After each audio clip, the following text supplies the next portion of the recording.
stand stalwart. They're unmovable. They're going to continue party patronage. Their leader is Roscoe Conkling. They're the majority of the Republicans. There's this minority group that they call half-breed. They want to reform party patronage. They want party patronage just like the stalwarts do, but they like to see some reform. Their leader is a guy named James Blaine of Maine. Remember James Blaine of Maine? Right? He's the guy that ran for president, and they had the Mulligan letters, where they would chant, burn, burn, burn these letters. Right? He's not the most honest guy himself. Neither of these Republicans nearly are really doing things honestly. Right? They are looking for always political gain, financial gain to get things done. This becomes a huge debate amongst the Republican Party. Should we, in fact, reform party patronage, the spoil system? Should we do that? You get into this election of 1880. James Garfield is a half-breed Republican. He is a compromise. Right? James Blaine would like to be president. Conkling won't allow this. But because they're pushing party patronage, they compromise.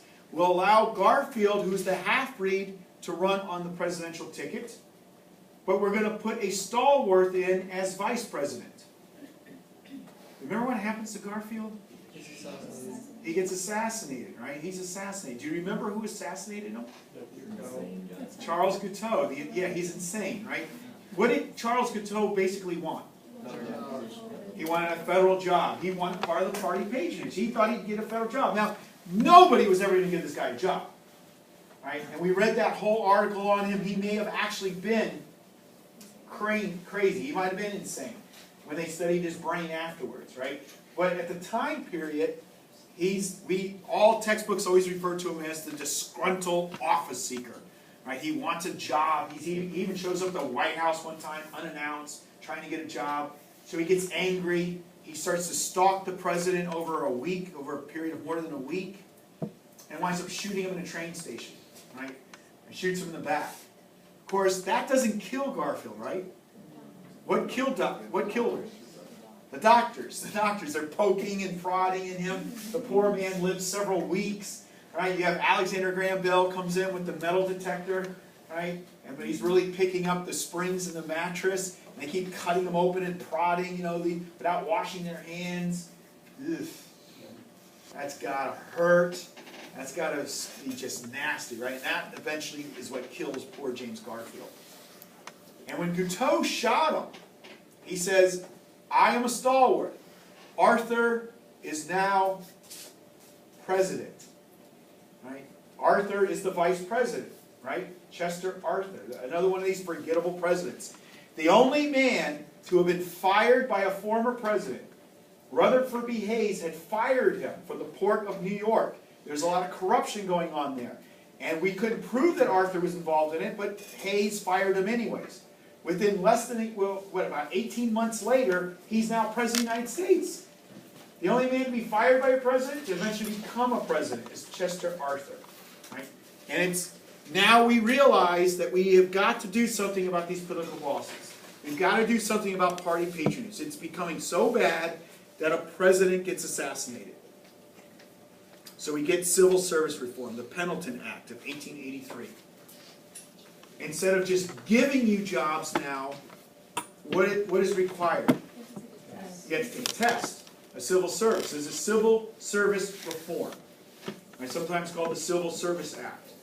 Now in the beginning it was only a small percentages of these jobs, but all the way to our time, most federal jobs require you to take some sort of an exam. These elections throughout the Gilded Age are often bought for and paid by the Republican Party. 1884, 1888, 1892. All three of these, Grover Cleveland is involved in. The Democrat, right? In 84, he wins. He beats James Blaine. Right? This is that strange election that becomes about personalities. I said earlier with James Blaine, burn, burn, burn this letter. Do you remember what they yelled back at the Democrats? What we find out that Grover Cleveland had done? Ma, where's my paw? Yeah. Going to the White House, ha ha ha. Exactly. That's how they retort with that. Cleveland becomes the first Democrat in there in a long time. Right? You'd have to go all the way back to James Buchanan as a Democrat. Right? One thing that Cleveland had, he did not serve in the Civil War. So he didn't have that taint of the Confederacy on him. And he's from Buffalo, so he's from the North. So he wasn't part of the Confederacy, and he didn't even serve in the war. He gets in there. But again, you know, what are they there for? Grover Cleveland, again, he doesn't believe in really helping the people. He believes more in, you know, as president, it's a ship of state, and I'm just steering it. You know, Congress can pass laws, and I'll decide if they're good laws or not. In fact, he's famous more so for vetoing law. You probably don't remember this, but he vetoes over 400 vetoes. Over 400 times in this first term alone does he use the power of the veto. And he writes a personal essay for every time he does that. The man really liked vetoes. That's about the only thing you can really say about his presidency. Right? Grover the Good. Grover the vetoing president. That's about all he really does. But in 88, the issue becomes tariffs. Grover Cleveland starts to think about, maybe we should lower tariffs. Remember, what is a tariff again? A tax on imported goods. If you lower the tariff, other nations will do what? They will lower theirs. They will reciprocate. Maybe we're at the time, Grover Cleveland starts to think, that we could start exporting American goods more so than we are to Europe and other places. And maybe that's where we can start making our money. You lower tariffs, prices of goods, when you go to a store in America, what happened to prices of goods? They go down. This would be good for the American people. The one time Cleveland thought, hey, maybe we could do something good for the American people, the Republicans panicked. And the Republicans in 88 decide to call out the vote. They just choose Benjamin Harrison, right? His only qualification really is he's the grandson, William Henry Harrison, the only grandfather-grandson combination, right? And I love the political cartoons. Remember we talk about the political cartoons at this time period. They always drew him with a little guy with a big hat. And throughout his administration, the hat got bigger, he got smaller. So literally his last months in office, it was just a hat. There was just a hat left. That's what they thought of Benjamin Harrison. Obviously not much. Right?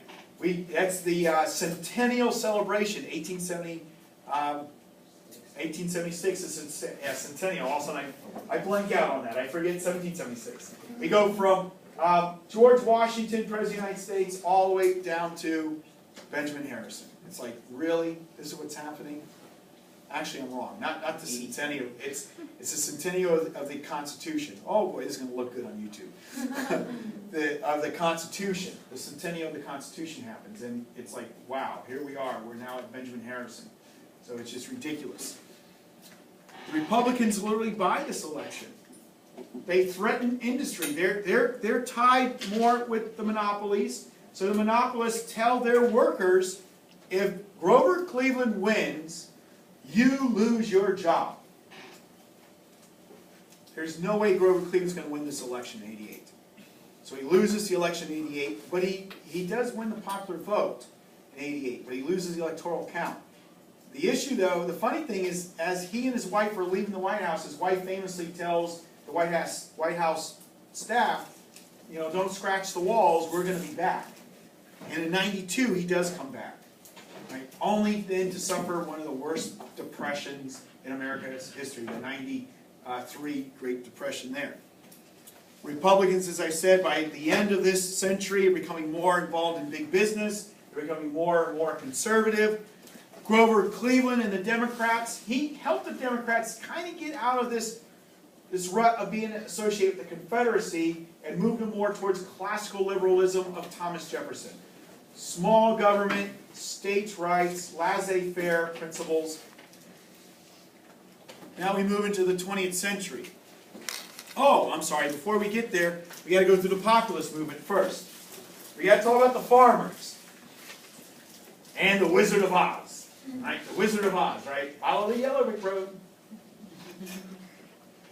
Some of you got really...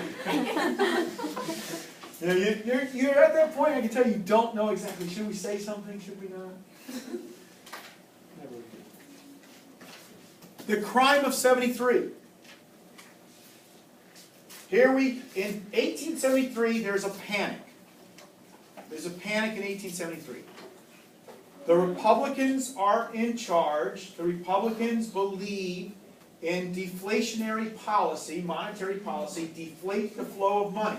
So we're going to take silver out of circulation. We're going to demonetize silver. Farmers and debtors and a lot of Democrats believe in inflation, inflating the monetary system.